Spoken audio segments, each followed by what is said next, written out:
Joe Stiglitz was just telling us we need to see a new international currency. The dollar doesn't cut it anymore. Would you agree? Well, I think the dollar alone doesn't cut it anymore, but I'm skeptical that there's going to be a global money or a global currency, because I don't think the International Monetary Fund will be given the powers of a global central bank. So what I think is coming is a more multipolar system that will better match or complement our multipolar world economy. So it'll be a monetary system no longer organized around the dollar alone, but around the dollar, the euro, and the Chinese renminbi. But unlike those who want to see a new Bretton Woods, and of course Bretton Woods created the dollar-based system, this is going to have to be a market-driven thing. You're not going to be able to impose a multi-currency system. It's just going to have to evolve, correct? Yeah, it will evolve, I think, of its own accord, but policymakers can do things to promote that evolution, make it occur sooner rather than later, which would be desirable. So the Europeans can help by putting their monetary house in order and drawing a line under their crisis, which I believe they can now do.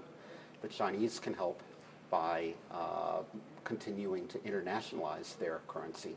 I don't think they're after an SDR-based system. I think they're after a system in which their currency plays an international role, and they need to do reforms at home to make that possible.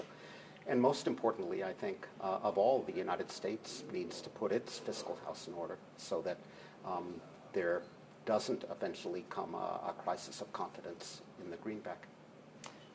So you think that China actually wants to put the RMB out there as a challenger to the U.S. dollar for the international reserve currency? Well, yes, I don't think they see it as challenging the dollar, but they understand that American banks and firms have an advantage that they can do business in their own currency internationally. Our banks and firms don't have to change money and bear exchange risk when they do international business.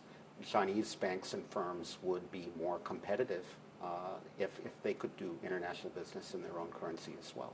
That's what motivated the founders of the Fed to internationalize the dollar between 1914 and 1924, and it's what I think Chinese policymakers are after now. A lot of people may read your comments as something of a forecast of the demise of the dollar, which is something that's been predicted for a very long time. Over what time frame are you talking about this evolution into a tri-party system? Well, I think we could largely be there in 10 years. So Chinese officials have indicated that by 2020 they intend to have completed the process of making Shanghai a true international financial center, which will mean making their currency a true international currency. Hopefully by 2020, the Europeans will have drawn a line under their crisis as well. I should clarify that I'm not talking about the demise of the dollar, but only that the dollar will have to share its exorbitant privilege with these alternatives. Finally, an implication of your question is why this time and not, say, in 1971 when the Bretton Woods system collapsed and people similarly predicted there would be migration away from the dollar. I think the answer is in 1971 there were no alternatives, whereas now there is the euro and there will be the renminbi. The dollar's value is a separate issue, but do you think that it faces a problem with confidence, or are we just seeing weakness because the Federal Reserve is staying with its QE? Well, for the time being, I think it's an interest rate differential thing. It's that the ECB has hiked and will hike more, and the Fed is on hold until next year. In the medium term, there are real doubts out there in the international investment community about whether the adults will take responsibility for fiscal policy in the United States. That's where I think the serious threat to the dollar lies. And I hope that the adults will eventually step up. So the dollar doesn't really strengthen again until markets get clarification of where they're going with the deficit? Well, first, the markets want to see the Fed begin to normalize, but more fundamentally, as you say, they want to see that there is a medium-term fiscal plan. Just like we saw in Europe, do you think that has partly restored confidence in the euro?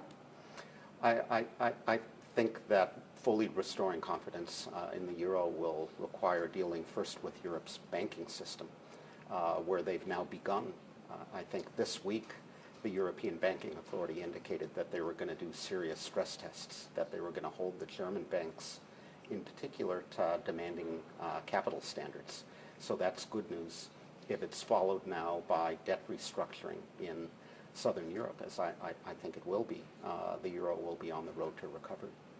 And how long until you think that the euro will be able to assume a role other than the alternative to the dollar? In other words, something that people actually really want. Well, it had begun to happen until 2008. So the euro had already become more important than the dollar as a currency in which to denominate international bonds. Most of Euroland's foreign trade was done in euros. So it was coming, and I think that process can resume relatively quickly.